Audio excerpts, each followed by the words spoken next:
Just 2 days in, and it's already been a very colorful Republican convention in Cleveland. There are the grand entrances and the speeches, but what you can't get a good look at unless you're there are the fashion choices, all the slogans, the signs, and the buttons. Aarti takes a look at the political flair the delegates wear.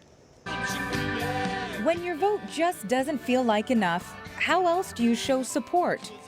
Wear it on your head. Subtle is simply not the way to go in Cleveland. No need to call out the elephant in the room. They're everywhere. You want to show the red, white, and blue, and I think that's what we do in our own special way. You could just buy a shirt or tie, but then you run the risk of being outdone by the family pet. I am just patriotic, loud, and proud about my country. Pride doesn't have to be red, white, and blue. This delegate showing she feels life will be a slice under President Trump. Someone who is unabashedly proud to be an American.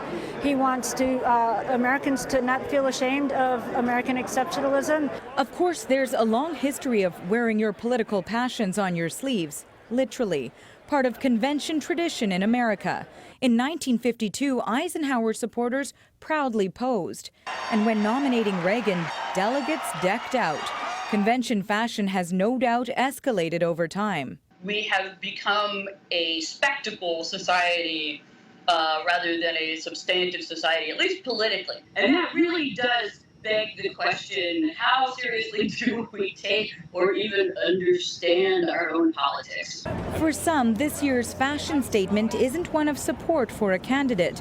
This man claims his getup is a message from America's founding fathers. Okay, I wrote a set of rules for you 240 years ago. You don't seem to be following it. In their own unique, quirky way, this year's convention attendees have increased the level of political fashion, perhaps setting the bar a little too high. Aarti, Global News, Washington.